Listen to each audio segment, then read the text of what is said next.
Good morning students.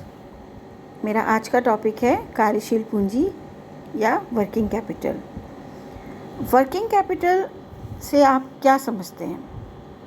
Working capital actually में जैसे कि इसका नाम है कार्यशील पूंजी।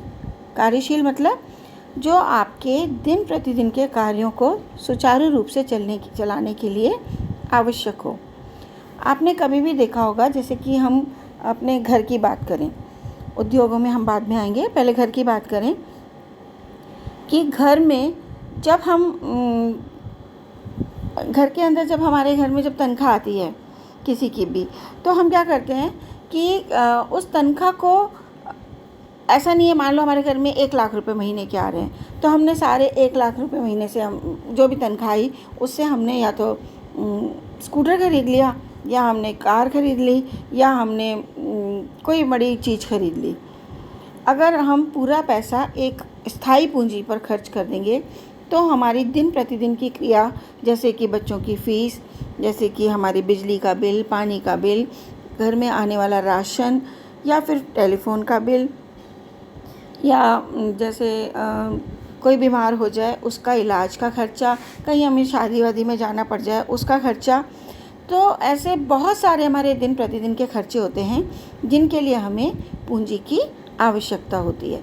तो हम जो भी हमारी तनख्वाह है, टोटल जितने भी परिवारजन हैं जिनकी तनख्वाह आ रही है, उनको हम अगर टोटल करके उसको डिवाइड कर लेते हैं कि हमें कितना पैसा स्थायी पूंजी पर खर्च करना है और कितना हमें कार्यशील पूंजी में रखना है। अब इसी चीज़ को मैं यदि उद्योग के रूप में उद्योग में लूँ तो यह वह पूंजी होती है जो कि व्यवसाय को गतिशील बनाए रखने में सहायक होती है। क्योंकि गतिशील कब होगा? जब ये हमारी दैनिक आवश्यकताओं की पूर्ति करेगा। अब कैसे आवश्यकताएं की पूर्ति होती है?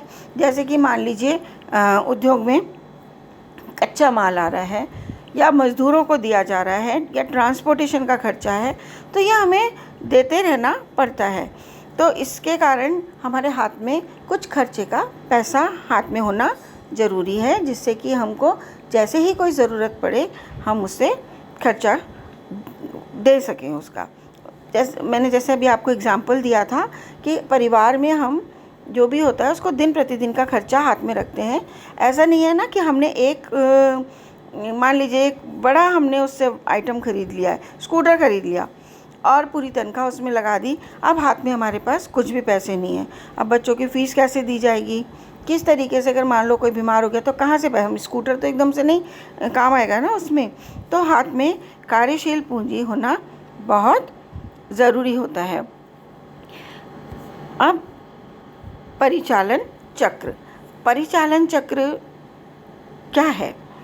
एक्चुअली में परिचालन चक्र किसी भी व्यवसाय का वो चक्र होता है जिसमें नकद से शुरू होकर वापस उन तक नकद आता है। जैसे कि यहाँ पर आप देखिए कैश लिखा है। कैश से हम उद्योग के लिए अपना, मतलब हम मान लीजिए कोई इंडस्ट्री है हमारी, उस कैश से हम अपना कच्चा माल खरीदते हैं, या फिर जो भी हमें उसके लिए मटेरियल चाहिए होता है वो सब खरीदते हैं।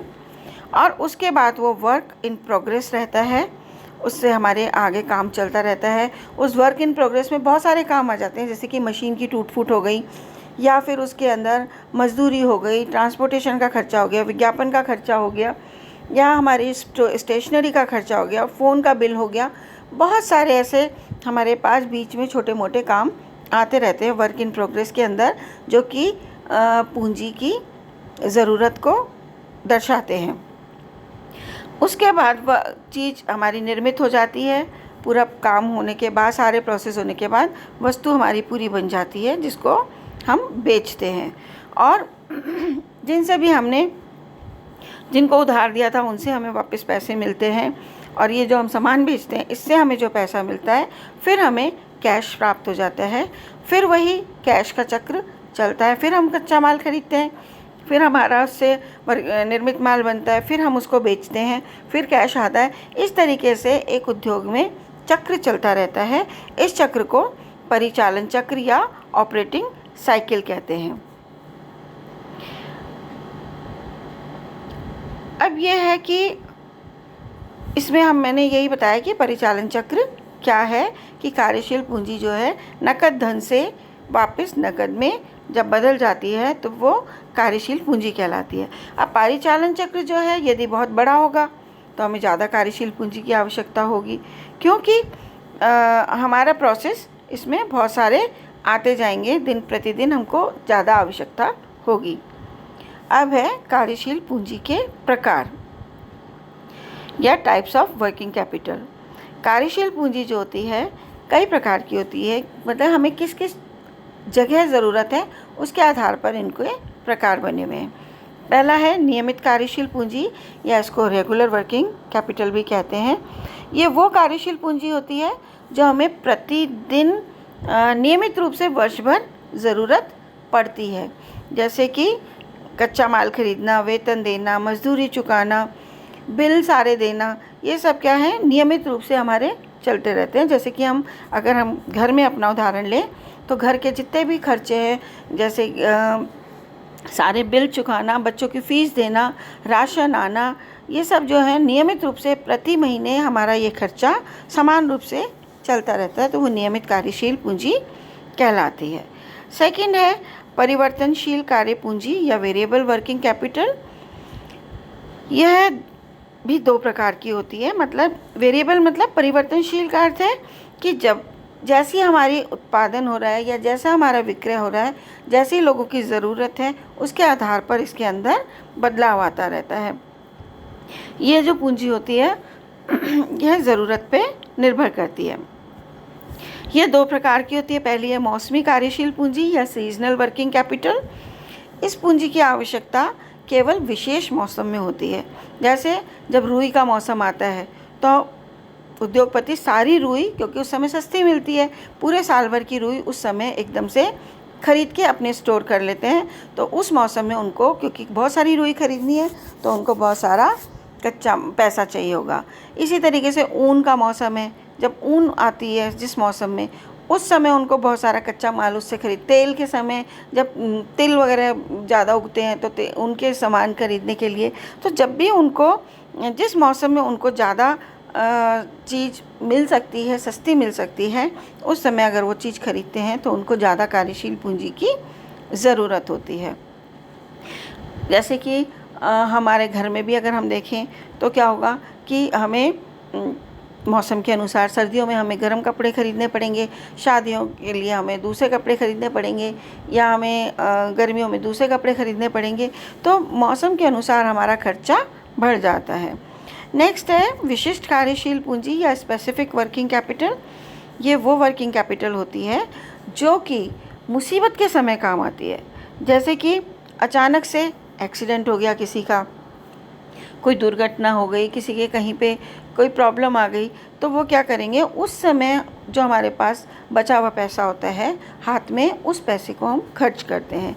ऐसे ही उद्योगों में एकदम से हड़ताल हो गई, तालाबंदी हो गई, या कच्चा माल जो है उसकी उम्मीद है कि आगे उसका पैसा जो है ज़्यादा कॉस्टली हो जाएगी, तो हम विशिष्ट समय के लिए हम ज़्यादा पैसों को खर्च करते हैं और हमें अधिक कार्यशील पूंजी की आवश्यकता होती है।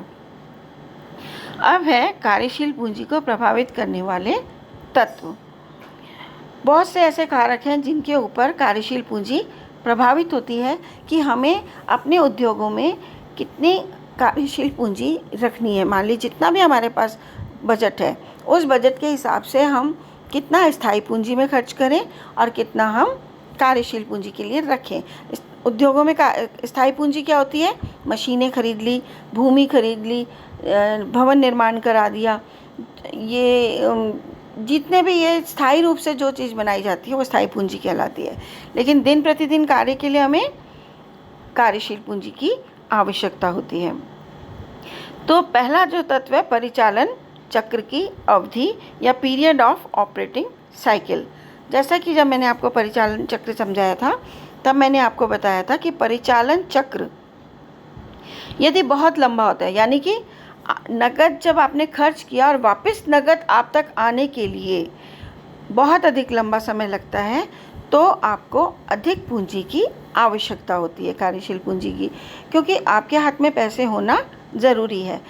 मान लीजिए आप कई ऐसे प्रोडक्ट होते हैं जिनका परिचालन चक्र बहुत छोटा होता है। जैसे कि एग्जांपल दूं मैं, समोसा बनाना है हमें, तो हमने अभी आटा गूंदा, आलू उबाले और उसको हमने बना के तल के बेच दिया, तो अभी हमने पैसे खर्च किए थे, शाम तक हमारे पास वापस पैसे आ गए।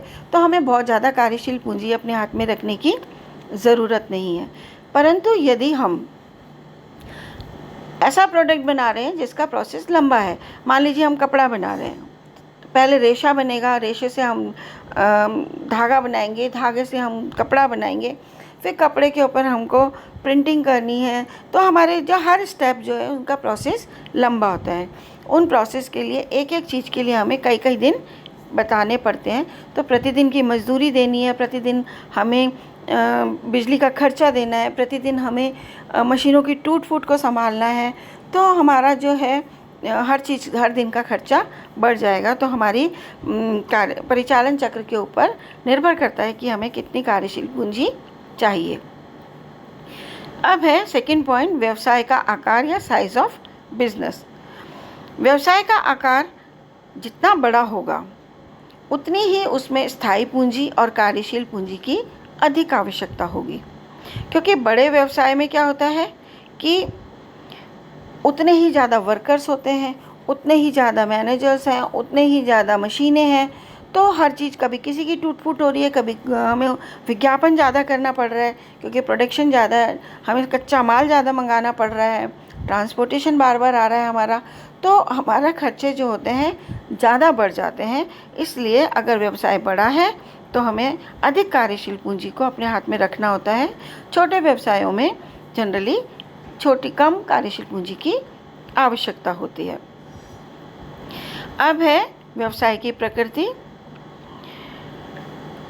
कुछ व्यवसाय ऐसे होते हैं जिनमें ज़्यादा कार्यशील पूंजी हमें ज़रूरत होती है, क्योंकि उधार पे कार्य ज़्यादा होता है। तो हमने कई ऐसे प्रोडक्ट होते हैं जिनको कि हम तुरंत नहीं बेच पाते हैं, लोग उधार पे ले जाते हैं और हमको बहुत, जब उनका माल बिक जाता है तब हमें रिटर्न करते हैं। तो अधिक, और फिर परिचालन चक्र भी उस व्यवसाय का कितना बड़ा है, इस प्रकृति के अंदर बहुत सारी चीज़ें आ जाती हैं। तो अगर हमें नकद देर से प्राप्त हो रहा है, किसी भी कारण से रोकड़ हमें बहुत लंबे समय बाद प्राप्त हो रहा है, तो हमें अधिक कार्यशील पूंजी की आवश्यकता होगी, जैसे कि रेलवे, परिवहन वगैरह में। नेक्स्ट है हमारा उत्पादन प्रक्रिया की अवधि। जैसे कि परिचालन चक्र से ही संबंधित है यह भी कुछ, कि कुछ ऐसे प्रोडक्ट होते हैं जिनके अंदर उत्पादन तुरंत बन जाता है, लेकिन कई प्रोडक्ट ऐसे होते हैं जिनका उत्पादन बहुत लंबे समय में होता है, तो उनको ज़्यादा कार्यशील पूंजी की आवश्यकता होती है। नेक्स्ट पॉइंट है क्रय की शर्तें एवं रीति या terms and methods of purchase.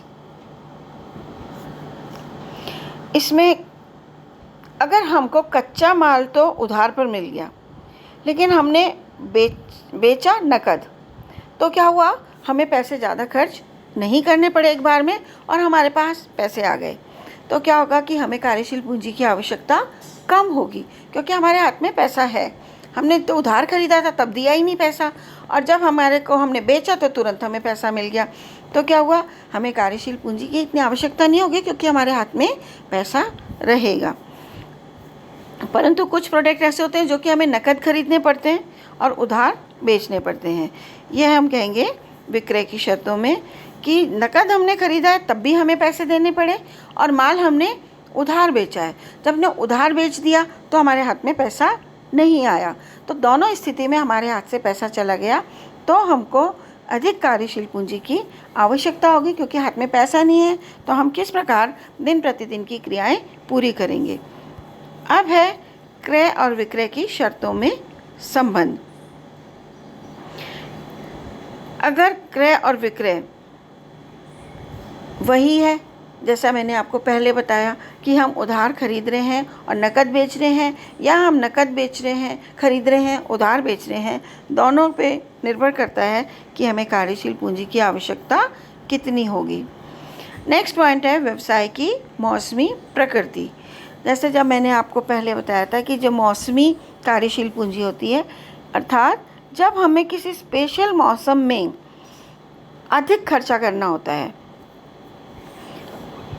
किसी कच्चे माल को ख़रीदने के लिए, तो हमें बहुत ज़्यादा पैसा देना पड़ता है। तो उस मौसम में अगर हमको ज़्यादा कार्यशील पूंजी की आवश्यकता होगी, परंतु कुछ कच्चे माल ऐसे होते हैं जो कि पूरे वर्ष पर्यंत हमें सेम रेट पे और मिलते रहते हैं कंटिन्यू, तो हमें ज़्यादा एकदम से कार्यशील पूंजी की आवश्यकता नहीं होगी, क्योंकि जब ज़रूरत होगी हम थोड़ा पैसा खर्च करके और अपना ले सकते हैं, और उसके बाद जब ज़रूरत हमारी ख़त्म हो जाएगी तो हम उसको हमें बार बार मतलब उसको स्टोर करके रखने की ज़रूरत नहीं है। तो आवश्यकता के अनुसार थोड़ा थोड़ा खर्च करके हम उसको ले सकते हैं, इसलिए ज़्यादा कार्यशील पूंजी नहीं चाहिए। नेक्स्ट पॉइंट है व्यवसाय की विकास की दर या रेशियो ऑफ एक्सपेंशन। जैसे जैसे व्यवसाय का आकार बढ़ने लगता है तो कार्यशील पूंजी की मात्रा भी बढ़ती जाएगी। मान लीजिए व्यापार तो हमारा बढ़ गया और कार्यशील पूंजी हमने उतनी ही रखी है, तो हमें बहुत बार बहुत समय तक हमें उनके नुकसान को झेलना पड़ता है। ये मैं आपको आगे वाले उसमें समझाऊंगी कि क्या हमें कार्यशील पूंजी रखने के लाभ होते हैं और क्या हानियाँ होती हैं। नेक्स्ट पॉइंट है कच्चे माल का मूल्य, वैल्यू ऑफ रॉ मटेरियल। यदि हमें कच्चा माल सस्ते में मिल रहा है तो हमको अधिक कार्यशील पूंजी की आवश्यकता नहीं होगी, और यदि वो महंगा मिल रहा है तो हमें अधिक कार्यशील पूंजी की ज़रूरत है। नेक्स्ट है अन्य तत्व या अदर्स फैक्टर्स। इसके अंदर कई बार क्या होता है कि टैक्स ज़्यादा लगने लग जाता है, कुछ गवर्नमेंट आके किसी चीज़ अपनी नीतियाँ चेंज कर देती है, या फिर हमारे को ट्रांसपोर्टेशन में एकदम से पेट्रोल का खर्चा बढ़ गया, या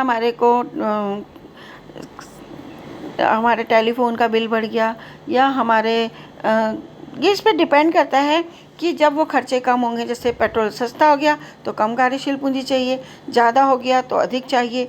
तो ये जो नीतियाँ बदलती रहती हैं, इसके आधार पर हमारी कार्यशील पूंजी की आवश्यकता भी बदलती रहती है। ये जो टॉपिक था, इसके अंदर मैंने आपके टॉपिक्स कवर किए, प्रकार, उसको प्रभावित करने वाले तत्व और परिभाषा। अगली जो मैं आपके लिए पीपीटी लाऊंगी, उसके अंदर मैं आपको बताऊंगी कि कार्यशील पूंजी अपने पास हाथ में होने से उसके क्या लाभ होते हैं, अगर हमने कार्यशील पूंजी को नहीं रखा तो क्या हानि होगी, और यदि हमने बहुत अधिक मात्रा में रखा तो हमें क्या नुकसान हो सकता है। तो उसको मैं आपको सेकंड टॉपिक में समझाऊंगी। Thank you.